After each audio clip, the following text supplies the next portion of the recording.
how you split it here in terms of numbers that have to be permanent, so the numbers that have to be that could be temporary. How do we manage that? For example, if as it's, I think, Chair, the main point is the main question is this is it's a good thing in my view.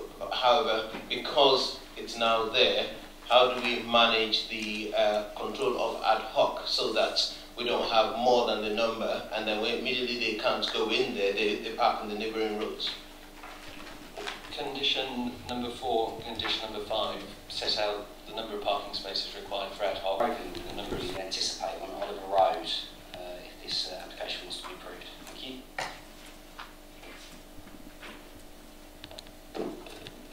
Thank you, Chair. There is going to be an intensification use on Oliver Road. One of the things that we've sought as part of this application process is a prescribed route agreement so that we can try and guide HGVs out of the site onto appropriate roads rather than going through residential areas such as London Road, West Thurrock, and London Road east of Magnet Road, which is a neighbouring commercial site. We are, as Harbours Authority, progressing a scheme of road widening on Oliver Road between the Stone Ness Road junction and further to the west of St Clement's Way, which is a scheme to increase the free flow of traffic on those roads and to provide a safe refuge for right-turning vehicles into commercial sites along that road. We envision that that will be started later in the year. We've also asked for the applicant to contribute towards that scheme, and they have provided a contribution in that regard. The issue with the access, there's no main issues with the access in that location. It's suitable access on that category of road to the speed of the vehicles. So in terms of the programme schemes that we've got in place, the prescribed routes agreement, the signing scheme that the applicant will be progressing, we don't raise an objection in terms of the traffic impact. Thank you. And then if we was to approve the application, does that then open the door for us to look at managing our lay-bys? Because obviously at the moment, I know in the past we've raised a concern over the cleanliness of the highways when lorry drivers park up. And I know in the past it's always been an issue because there hasn't been enough lorry parking spaces. So does this realistically, because whilst it is an increase, it's not a massive increase, I'd be encouraged to hear that that would open the door for us to finally control the lay-bys. Is that going to be possible with this one application alone? Thank you. Thank you, Chair. In 2012, so just after the application was approved for a temporary permission, the Council undertook a lorry parking survey within the area. It was identified that around 121 ad hoc lorry parking spaces were required in addition to temporary permission, which had condition for 112 ad hoc spaces. These were primarily parked in inappropriate areas such as Western Avenue in the Lakeside Basin, parked on verges and footpaths and within general areas that are considered to be unsafe. So obviously the increase in on-demand ad hoc parking will help in alleviating those issues within other parts of the borough. Just to give you an indication, the applicant has evidence that they are averaging 73 ad hoc lorry parking users turning up on a daily basis. So with the applicant providing the 112 parking spaces from the lorry park study, that would bring it to 195 spaces, but we sought to future-proof it in some respects. So the 225 lorry parking spaces is an additional 30 on top of what the applicant has evidenced at the moment as part of their transport assessment. So we're confident that there is a bit of future-proofing there for the on-demand ad hoc lorry parking as well. So yeah, just to confirm there, so if we was to go ahead, I as a councillor could then approach the council and say, can we now look at controlling the lay-bys, and that's from this side of Thurrock all the way over to Tilbury. For example, I have trouble in my ward with sort of Dock Road and the lay-bys, so could I then suggest to the council that that lay-by and others across the board are then managed by this lorry park on this side of Thurrock.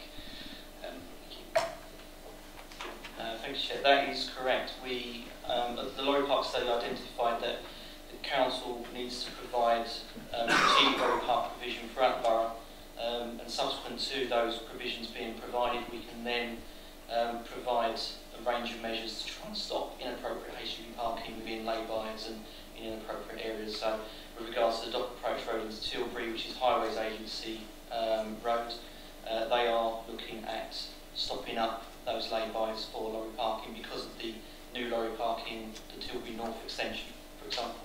Again, we can do the same for the rest of our area. 250 jobs, is that currently or projected in future at this application site? Just bear with me a second, I'll find this section. It's looking at 820. The figures quoted in the 257 jobs is quoted from the appeal decision, so that's what the inspector found on site at the time. The information submitted with the application shows that the actual people operating the site will not change in number with the extended lorry park, but obviously if you're doubling the number of spaces, well not doubling the number of spaces, increasing the number of spaces from 360 to 554, there will be a proportionate increase in jobs once the park is up and running fully. Can you tell me what on earth they're doing in a lorry park, 257 jobs?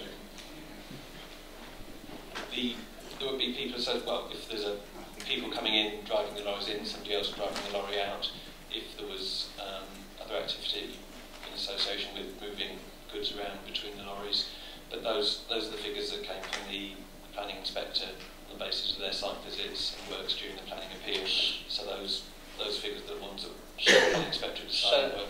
So they're not full-time jobs, he's just taking into account the amount of lorry drivers that are coming in and going out. There's no full-time jobs actually being given on.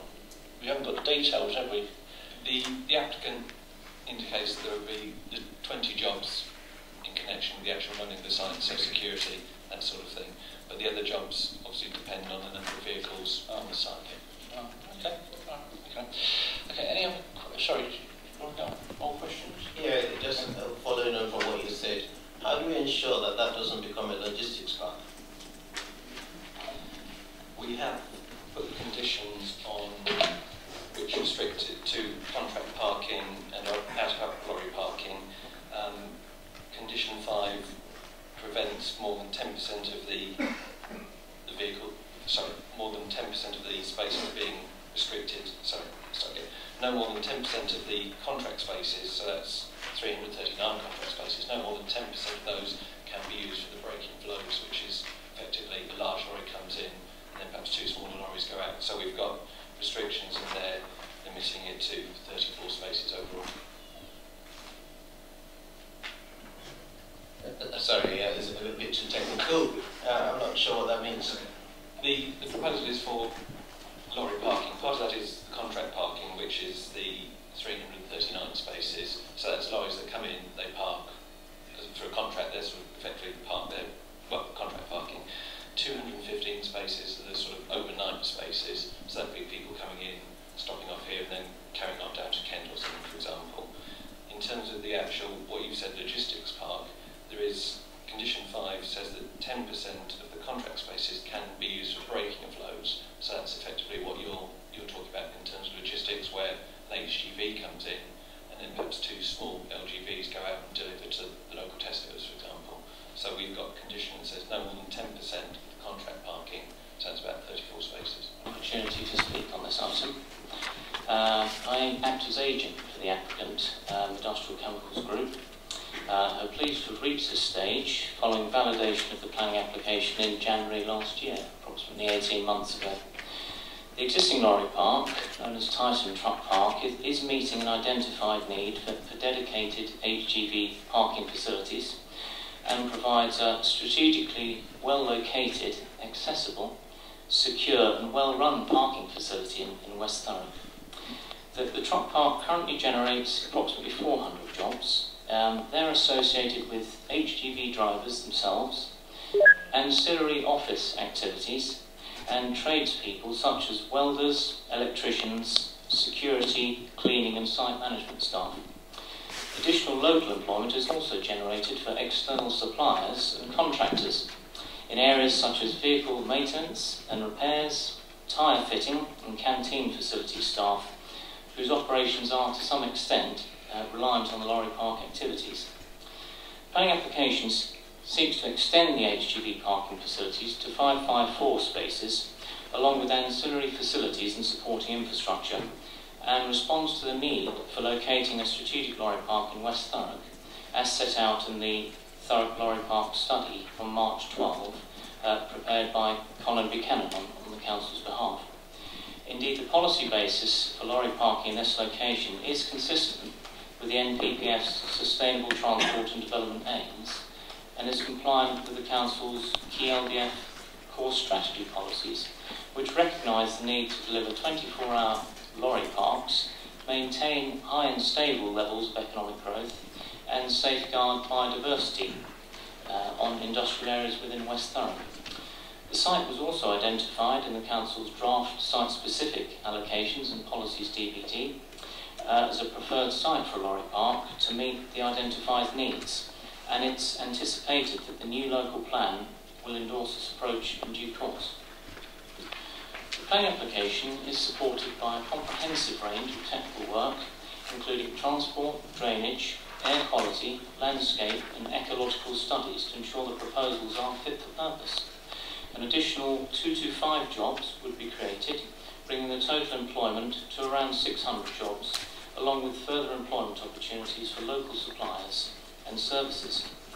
There are no objections raised by statutory consultees, and working closely with your planning and highways officers and Natural England, ICL is proposing a package of transport and ecological mitigation measures and limitations, including financial contributions to upgrade Oliver Road, a signage and route management strategy to direct lorries efficiently to and from the M25A13 strategic network, dedicated areas for overnight parking to address the shortfall of such facilities in the area to counter inappropriate parking on local roads and verges, along with an on-site habitat creation area subject to long-term monitoring and management measures. There have been no objections from local residents or other third parties, and no adverse impacts are considered to arise to residential amenity. In conclusion, Chairman, and in view of the points outlined in the committee report, your officers are recommending that you approve the application subject to conditions and a legal agreement. I therefore commend the proposals to the committee and respectfully request that members support the application, which will make a very positive contribution to meeting the clear need for dedicated HGV parking facilities in West Thurrock, providing major employment benefits and implementing an effective transport strategy for the local area. May I ask you to sum up, please? Certainly. Along with long-term ecological safeguards, all being consistent with your core strategy and emerging local plan policy objectives for sustainable economic development in the riverside industrial area. About it and everything, but we've now got to a stage where they're seeking permanent permission for this site. I remember attending a meeting about lorry parks generally in Thurrock many years ago, where even the police had concerns about enforcement, because they then said without the existence of a lorry park, they couldn't really enforce lorries off the road, because they couldn't say don't park there, because they had to, lorry drivers had to park because of their hours and all that stuff. But they couldn't say don't park there if there was nowhere to direct them to. So now there's a place to direct them to, and therefore we can, as Councillor Kelly was saying earlier, enforce people off our lay-bys. You see, the lay-by, especially the one between Purfleet and Averley, that is across the A13, that you see them doubly parked at times around there. Now there's no excuse for them to do that. At times I almost wanted to point them to go and park in Lakeside to prevent the boy races, but then that was we're using one problem to solve another. But I'm pleased about the application. I think it's the right time for it. I am personally hoping that members support it. Thank you. Okay, thank you. Councillor Churchman. Thank you, Chair. I've got many concerns, especially the ad hoc and the permanent parking.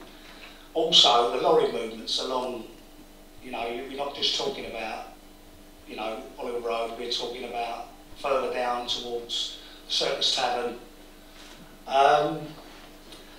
You know, it goes on one page, the inspector says that there could be 1,000 lorries movements a day. That was back in 2011. Also, it doesn't mention anything about, it doesn't give us a lot on the HSE, so report on, because there's other elements that are around this. So I would feel happier if we could have a site visit, because I've got loads of questions that I need to answer.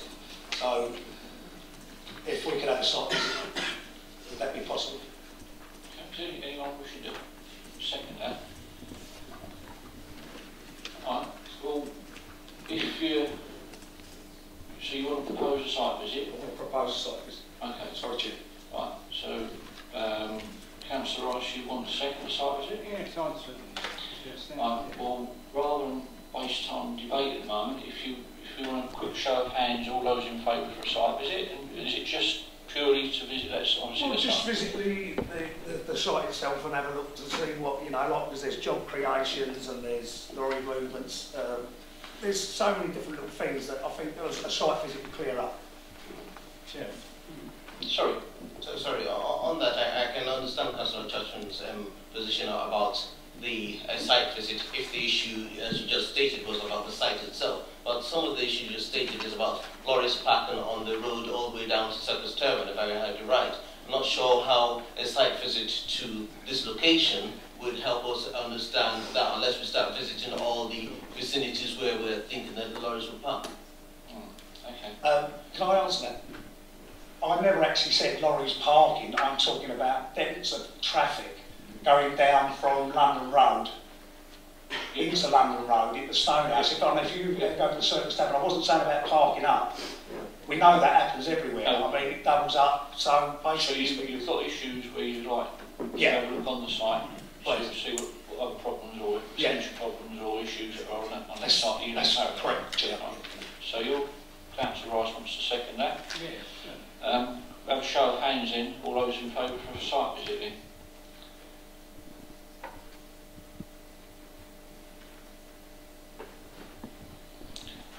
Okay, and those against?